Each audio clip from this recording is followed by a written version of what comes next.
Salutare fraților și bine v-am găsit la un top 10 pe acest canal. Astăzi vreau să discut puțin despre cele mai bune 10 miniserii pe care le-am văzut eu. Bine, excludem Westworld, care am zis că e cea mai bună miniserie și se merită să vă uitați doar la primul sezon. Aici vorbim chiar de miniserii, adică seriale care au un singur sezon și sunt încheiate. Deci, înainte să trec la topul propriu-zis, vreau să vă spun că topul asta este strict părerea mea și știu că mai sunt și alte miniserii foarte bune pe care nu le-am văzut sau care nu mi-au plăcut mai mult decât cele 10 care au intrat în top.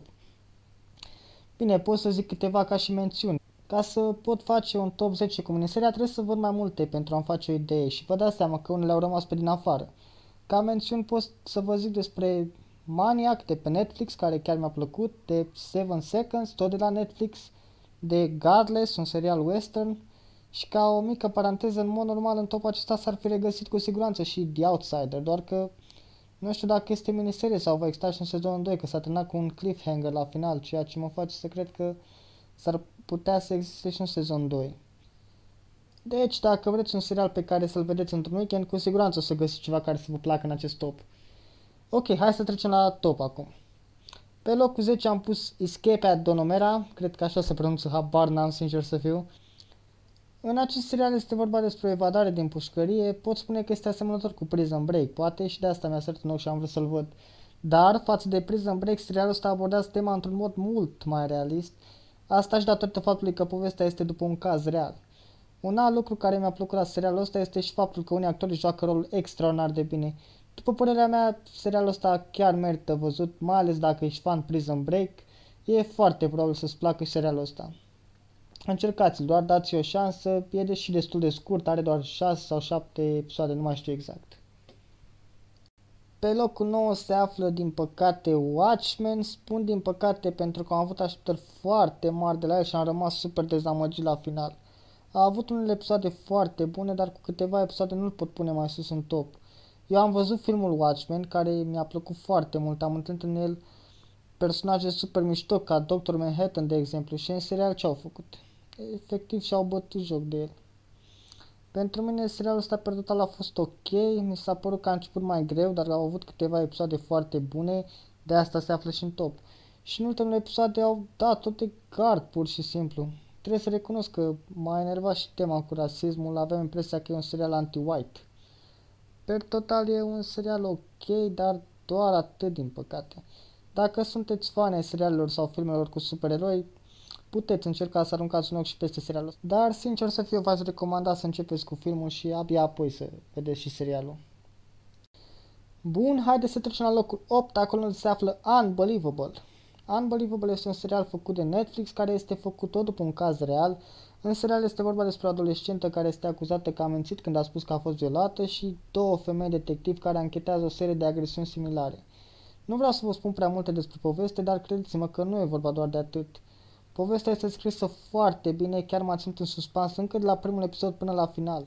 Ca o poveste reală, așa cum spune și titlul, chiar e de necrezut, dar deseori adevărul e mai străin decât ficțiune. Pentru mine serialul ăsta a avut un impact așa de puternic încât chiar simțeam că iau parte la întâmplări. Da, fraților, eu zic că în caz că nu ați văzut Unbelievable, nu mai stați pe gânduri, are doar 8 episoade, așa că dați drumul. Bun, trecem la locul 7. Pe locul 7 se află Defending Jacob, un serial nou de la Apple care mi-a plăcut foarte mult. În serialul ăsta este vorba despre un băiețel pe nume Jacob, logic, care a fost acuzat de crimă, iar familia lui încearcă să-i dovedească nevinovăția. Nu o să vă spun mai multe despre el, deoarece vreau să fac recenzie separată pentru acest serial. Așa că dacă vreți să aflați mai multe, urmăriți și recenzia la Defending Jacob. Dar da, pot să vă spun că chiar recomand serialul ăsta. Pe locul 6 se află Catch-22, în serialul ăsta este vorba de niște bombardieri la propriu, care aruncă cu bombe din avioane. Așa și bombardierii ăștia au gen 40 de misiuni de făcut și apoi poate pleca acasă. Dar o să vedeți că se întâmplă mereu câte ceva și mereu se vor adăuga misiuni suplimentare. Este o situație din care nu poți ieși practic. Povestea e destul de ușoară, o să vă prinde repede. Practic, serialul ăsta este o satiră, prezintă absurditatea războiului. Uitați-vă la el, chiar merită, arată foarte bine, sunt doar 6 episoade, îl puteți vedea într-o singură zi, lejer, în care stați acasă și nu aveți la ce vă uita. Hai să trecem la locul 5, acolo unde se află Bodyguard. Băi, sincer să fiu, serialul ăsta nu mă așteptam deloc să-mi placă. L-am văzut la recomandarea unui prieten, băi, și mi-a plăcut atât de mult. Un alt factor care m-a făcut să-l văd a fost și faptul că joacă Robb Stark din Game of Thrones. Băi, și a fost și el atât de demențial, și el și serialul. Da, nici nu știu cum să-l lau, sincer să fiu. Vreau să vă spun că prima jumătate de oră din primul episod al serialului a fost foarte bună, m-a ținut în suspans pe tot parcursul scenei și din start serialul a primit cu mare plus. Pot spune că a început cu dreptul. Dar totuși primele episoade nu mi s-au părut extraordinare, dar treptat s-a creat o intrigă și o poveste fenomenală. Pe final m-am tot așteptat la un twist în care să aflăm că personajul care a murit, nu dau nume, să aflăm că de fapt și-a înscenat moartea și să fie de fapt în viață. No, deci gata, nu mai zic. Merită din plin să vedeți serialul ăsta, așa că vizionare plăcută. Pe locul 4 în topul meu se află Devs. Devs e unul dintre cele mai inteligente seriale pe care le-am văzut. Este foarte bine făcut, arată super bine, actoria este extraordinară. Sincer să fiu, aș fi pus serialul ăsta pe locul 2 în mod normal, dar din punctul meu de vedere a avut un minus. Faptul că nu a dezvoltat mai mult ideea asta de existența mai multor universe, despre tehnologia din cadrul companiei și mi s-a părut că s-a bazat mai mult pe o crimă și investigația acesteia și că ideea SF a fost pusă puțin pe locul 2. Dar na, asta nu înseamnă că m-a deranjat pentru că oricum totul a fost foarte interesant și mi-a plăcut mult. Dar cele de pe locurile 1, 2 și 3 mi-au plăcut mai mult, ca să zic așa. Per total, serialul a fost foarte bun, e de 8,59, dar nu cred că e pentru toată lumea. Unii e posibil să nu-l înțeleagă.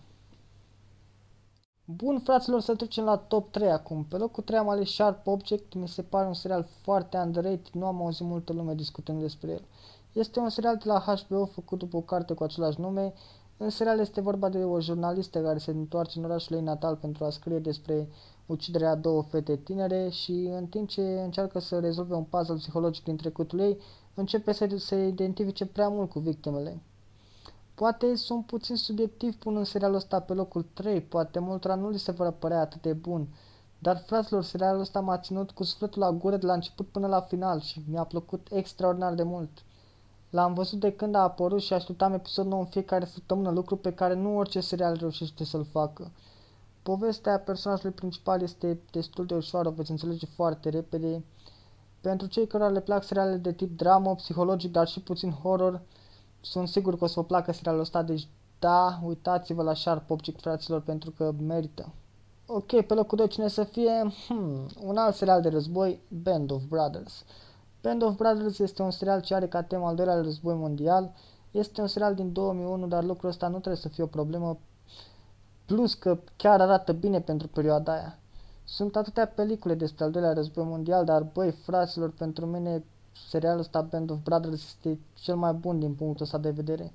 E un serial remarcabil, rar găsești ceva la fel de bun, așa că nu-l ratați.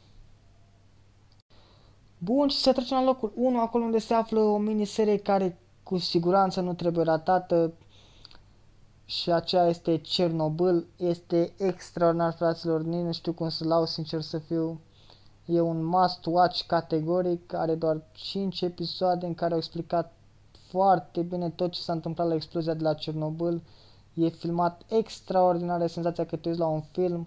Actorii sunt foarte buni. Pentru mine serialul ăsta este perfect. Pur și simplu nu pot să găsesc puncte negative. Deci, da, dacă nu ați văzut miniseria asta, ce mai așteptați? Lăsați un like la topul ăsta și apoi fugiți să-l vedeți.